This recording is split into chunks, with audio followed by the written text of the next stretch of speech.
And live from the internet, it's Friday Live. right. It's that time of the week again. And we are very excited to have a guest all the way from Malta. This is Marco Ricorda. Marco has been in EU communication for over a decade. He's an EU influencer with over 10,000 followers on Twitter, talking about a range of different events. He's actually had an experience with the Commission, with the European Parliament, working with Guy Verhofstadt and with President Tajani. So he basically knows a lot about communication, a lot about policy, and a lot about challenging topics. But I want to start with something that I think everybody has been affected by, which is, of course, remote working and traveling under COVID. And Marco, you've been traveling quite a lot. So great to have you. Marco, tell us a little bit about your recent travels. Thanks a lot, Phil. It's great to be here, and always congratulations to the great work that ZN does. We also recently held an event together, which was very successful. So thank you again for you really stepping up the game for communicators in Brussels and beyond. Traveling has been complicated for sure, but it's feasible. It's feasible still in Europe for sure, and in most countries around the world. Of course, with due precautions, with proper vaccination, and all the steps we need to take to make sure that we'll get out soon of this awful pandemic. As you addressed already in a number of previous Friday Lives, COVID, the pandemic, the way we are working now has definitely exacerbated, accelerated innovation in communication. We are looking into ways to make sure that connectivity, that networking, and especially that engagement continues. And certainly this has brought many people to come together and find creative and effective solution to keep on working.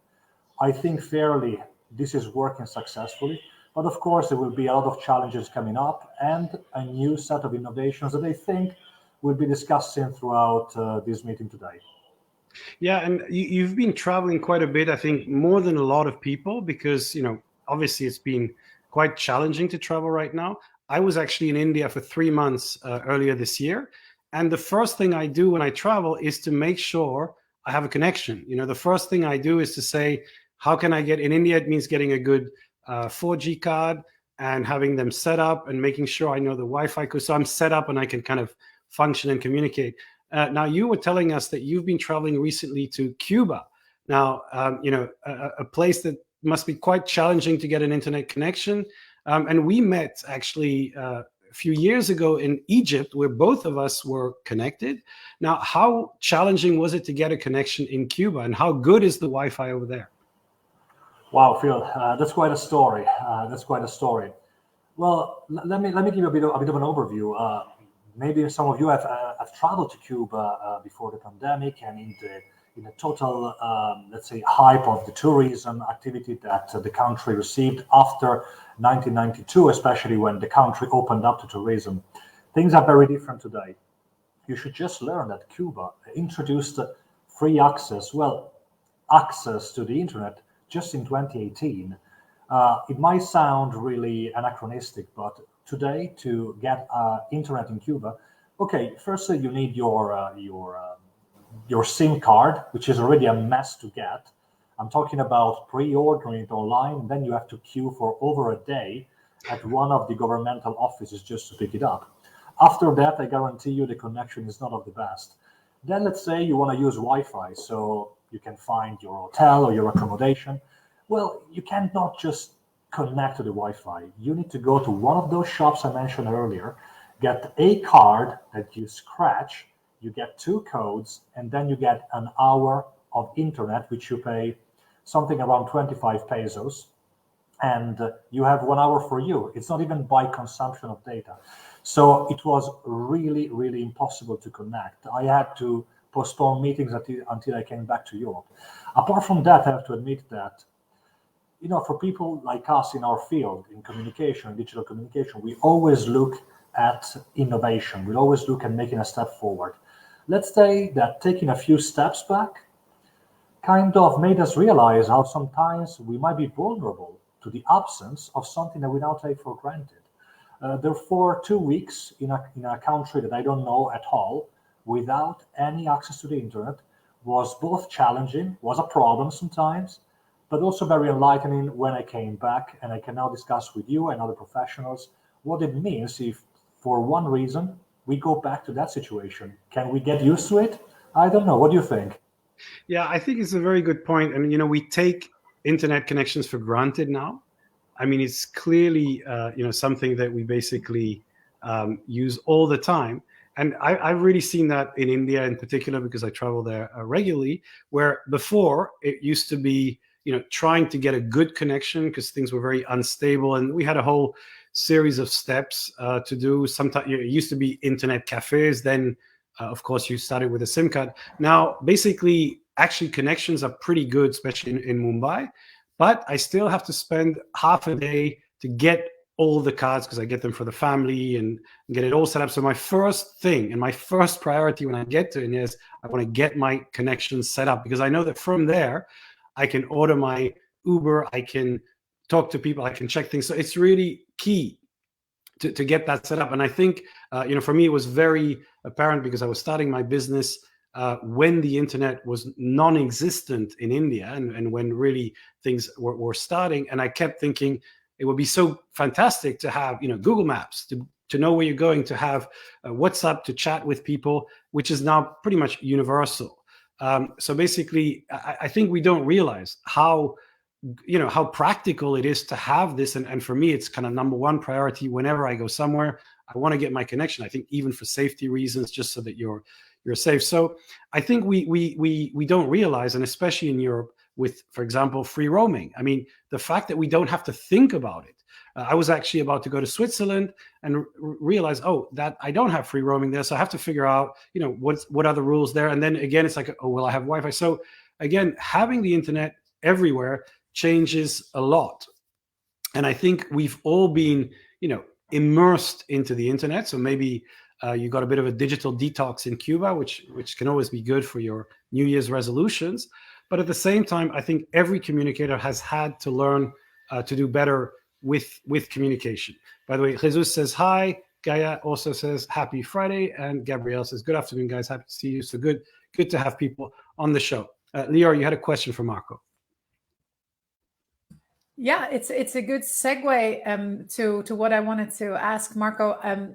You talk a lot about migration, also about Europe. These types of topics like roaming, are those topics that will help the way that Europe is communicated about?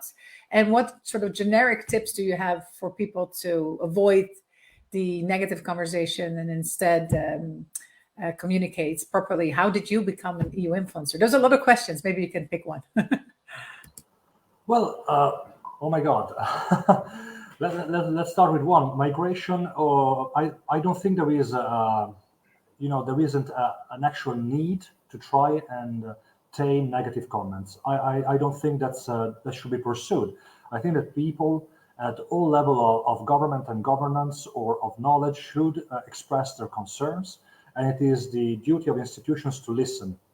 And I think that communication consultancies, this is a piece of advice that I think you and I and Phil have been given for maybe 15 years today, which is listen. So social media monitoring, online monitoring of what people's concerns are, and get out of your bubble. Roberta Metsola, the new president of the European Parliament, even addressed that at the very end of her speech. She said, literally, we have to burst out of our Brussels and Strasbourg bubble. And these type of products, so continuous listening to people's concern, should not just be dismissed as something like, oh, they don't understand the topic, so they have no right to give negative comments. No, it should be, and I have infinite examples I can give you, should be a warning for policymakers to make sure that we address people's concern. When it comes to other issues that about, let's say, the benefits of being together in a union of 27 instead of being a set of separate states that do not basically guarantee freedom of movement of services, of goods, and of people. Well, the topic is a bit harder, and there isn't one tool, one size fits all solution. It is a continuous effort that needs to be undertaken every day to make sure that there is something at a higher level. Sometimes, we when asked what are the benefits of the union, a number of politicians, let's say even commissioners, they stick too much to a few things like the Erasmus, like roaming, like other small things that might be important for us to travel a lot, but they're not important to people that are eradicated in territories. I've written in my blog for a number of years now, these people already know. We have to address those who don't know. I don't think that today the union is working enough towards that. I think they made a significant improvement, especially since the Juncker Commission, now the von der Leyen Commission, also with the Conference on the Future of Europe, are improving that. But we have to talk to those who don't know. Those who use roaming already, they know the benefits of the EU. Let's work, let's take this challenge to a higher level and make the union whole. Right, Marco, I want to jump in because obviously you've had a very, very interesting experience working with leaders of the institutions, working with the president of the European Parliament, Tajani. Now, Roberta Metsola is from Malta. If you were sitting with her or on a Zoom call, what would be your advice to her? What would be the one thing you want her to do and to focus on, especially when it comes to communication? I've got to be honest, Roberta Metsola and her team did a fantastic job. I don't know if you had the chance to look at that. Usually the appointment, the election of the European Parliament president happens a bit behind the scenes. There are negotiations among the groups, and based on that, they put forward their candidates. She did that, but she also sent her campaign on social media on why she was, in her opinion, the best person to take the job. So ahead of the election, it's not a very,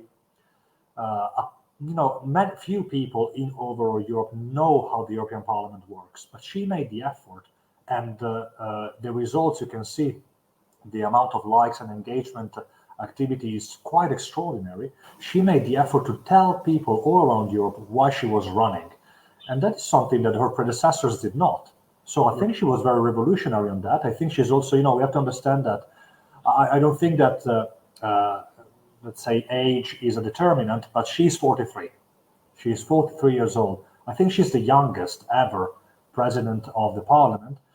And I can see that she has a different drive when it comes to approaching communication in a very effective manner to youngsters and not only. So, to be honest, maybe this time I would like to learn something from them rather than tell them something how to do. Yeah, so far so good. And I think what you're saying is right. I mean, proactive communication, when you go out and make an effort, which sounds obvious, but for European institutions has not always been the case, and transparency. So tell people what you're doing and be open about what's happening. And I think that's the primary step that every EU politician needs to take to explain what they're doing and why they're doing it. So I think that's very interesting. But of course, I think there's a huge amount of learning to do. And the more active you are with communities, explaining what you're doing, why you're doing it, and bringing them into the conversation, I think that's probably going to be a very important and interesting challenge. Now, coming back to what Lyra had flagged earlier on, I mean, in this new COVID environment, a lot of people are discovering digital channels, social media. I mean, of course, these have been around and you and I have been working in them for a long time, but for some organizations, it's kind of not been something they enjoyed. It's been, it's been there in the back, but they really preferred their drinks with people and networking behind the scenes. For people who are making a transition, who are finally saying, you know what, we're going to have to give it a go, we're going to have to start engaging on social media, what would be your advice for them personally and for them to bring their organization in a positive way, not just as a kind of let's tweet our press releases, but really let's make this work? What would be your advice to individual communicators who need to change the way they work and their organization works? Well, that is a big challenge, Phil, and I'm sure that many of your clients express a similar concern. Let me just clear something out. I don't think that social media is for everybody or for every organization. If you want to be very discreet and you still have a certain way to approach people, your stakeholders, your donors, your funders, and that works for you, myself as a communication expert, I will not be one to tell you, no, you have to go on social media anyway, because that's the way things are. I think that is a mistake I made in the past, to be honest, to force too much on people that were not ready. And when you do that, you see a rejection from the client or for the people or the organization you're working for. So I have to admit that is a mistake I learned from, and I will not make it again. You also have to understand the comfort zone that the organization or the people have created. And if it works, that is totally fine. But if it doesn't work, well, let's talk about that. If it doesn't work, if the engagement is lost, and especially if you cannot anymore do what you were doing because of the pandemic, because people are not going back to the office. I've been to Brussels in and out over the past 2 years. The offices are empty. The offices are empty. I mean, of course, they're not empty, but compared to pre-pandemic levels, they are. Therefore, there you do need a change. How do you as a communicator make them understand? I go back to the first piece of advice I gave today. Listen. Let them tell you what concerns them. Most of the time, fears or preoccupation about innovation comes with a certain, let's say, lack of knowledge. And the best way to get it out is to let these people talk. Tell me honestly, what concerns you? Why are you afraid of that? Well, I'm concerned because I don't know it that much. I'm concerned because we have to be very discreet. Very well. So you take all these concerns, and then the presentations that you will make in whatever format you will like needs to address these concerns.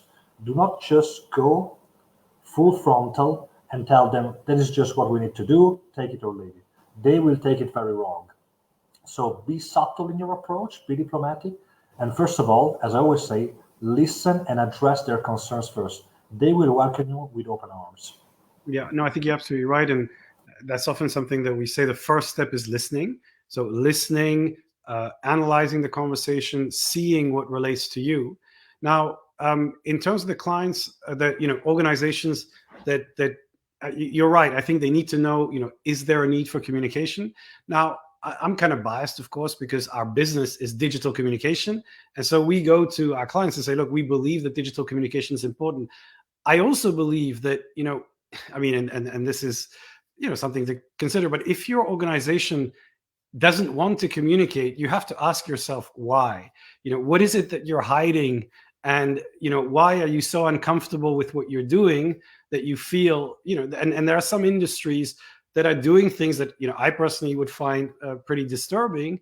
And therefore, yeah, it's better that they shouldn't talk. But I think transparency and actually explaining what you're doing to the public, I think it's a responsibility of organizations today. And I think social media is the best way to do it.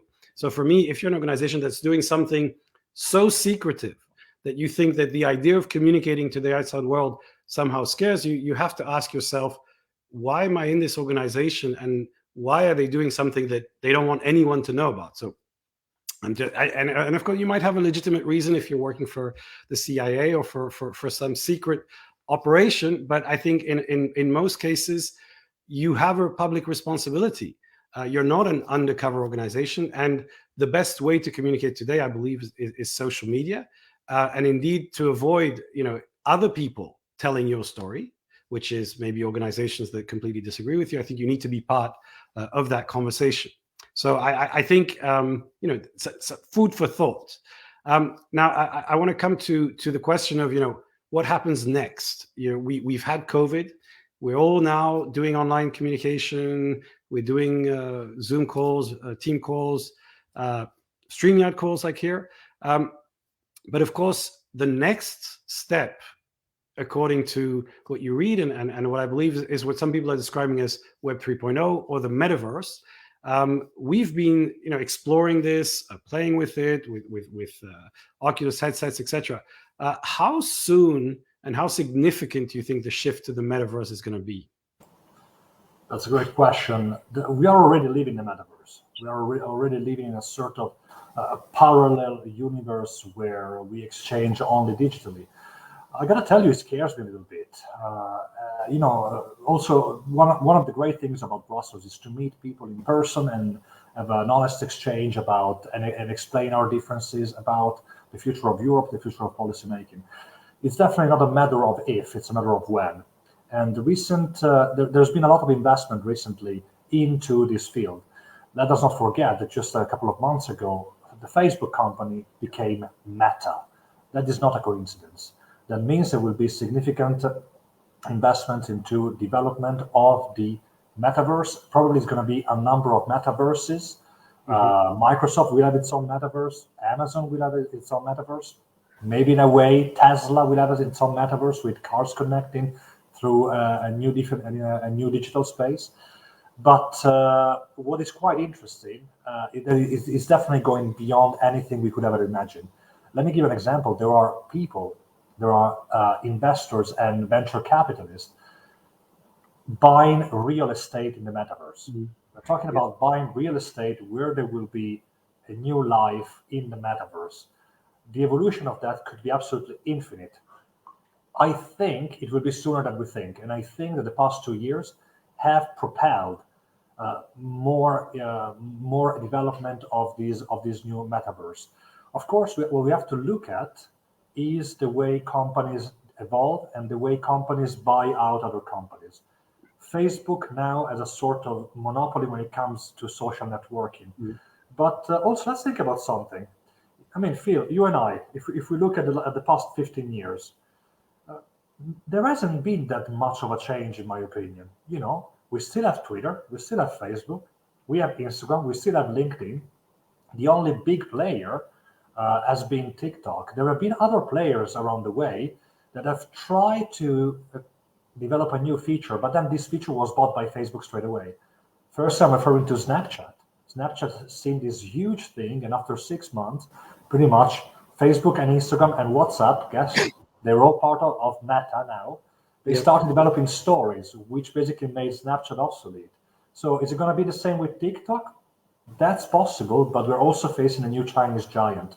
In my opinion, smart communicators need to look at the investments. Where are these investments going? And then make their assumptions about that. When it comes instead to institutions, it's time to set up a foresight task force on the metaverse. It's going to be too late when big American players or Chinese players will be developing these new frontiers, and we still don't have a European champion that can do the same. This is a real concern. Yeah, no, I think you're absolutely right. And I think the key thing here is to understand that this is going to be significant. And it's already happening now. And it's not, I think, something that's just hyped. It's something that will start shaping a new way of interacting. Daniel says Metaverse is basically Second Life 2.0. Well, I think Second Life is more, what didn't really take off in the way people thought. And I think what we're going to see with the Metaverse is, I would say, probably Metaverse Lite, which is, using some features. Philip Griffiths says Australian Open tennis on decentralized Metaverse this week. There's been concerts in the Metaverse. There's been a lot of interaction already. But I think as more and more people start using it, they're going to just see that it's a pretty nice way to add certain elements to your interaction. So I think, you said that in 15 years, not a lot has changed with social networks. And technologically, that's true. But in terms of cultural shift, it's been huge. I mean, all these things 10 years ago were still a little bit eccentric, a little bit, outside of the norm. They have now become the norm. Social media is the starting point for engaged and meaningful communication today. So that shift has happened. And it's a bit like mobile communication. At some point it was like everything's going to go mobile. And then at some point people got bored. And then they woke up the next day and everything was mobile. And I think the same thing with social networks. It is now part of your identity, part of your story, part of the story of your organization. And I think the metaverse is going to become that space. And you're absolutely right. I think we need to start thinking about the consequences. And it would be fantastic if the EU could start thinking ahead. And thinking, if you think 5-10 years, you definitely have to integrate it, and that means legal challenges, privacy challenges, monopolistic challenges. And so if you start building a vision of this metaverse that makes sense for Europe, then you can start encouraging people to go there. And I think the most important thing for communicators and politicians and policymakers is to get direct experience. Because if you don't go there and start looking at what's happening, it's still going to be what you read in your FT or your Economist, and it won't be a first-hand experience. So I would say my advice is take the step into the metaverse and start learning, because we're on the verge, I think, of a big transition. Now, Marco, it's been fantastic to have you on this show, and it's been great to have your insights. Any final thoughts before we leave everybody off for the weekend? Yes, maybe it's after the scuba trip where I was completely disconnected. We are looking at innovation digitally, but I still believe, as I wrote in my blog infinite times, that the handshake is more powerful than 1,000 retweets.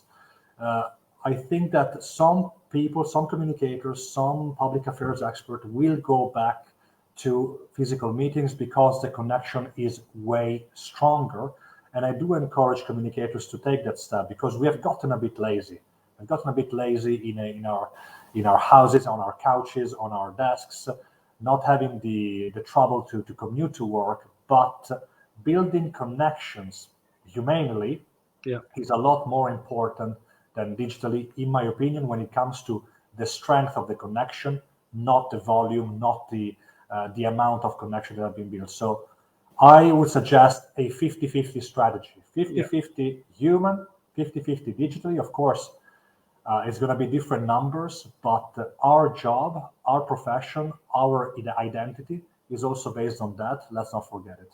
Absolutely. I completely agree. And I think what we're going to see is we're going to appreciate face-to-face connections. And I think what we're going to do is we're going to realize that you don't need to have a face-to-face connection to share a PowerPoint deck, but you can go for a drink, you can have a meal, and you can focus on social. And that's what I always tell people is like, you don't need to work in the office, but you can get together and meet people and have coffee and do the social human things. And I think that's what people need to focus on. So they need to learn that, human connection can be really appreciated, and you can have the best of both worlds. So that's what we're going for, which is to have a great kind of social experience where you can meet. We're waiting for this as soon as restrictions go, and hopefully the Omicron starts dipping, which fingers crossed won't be too long.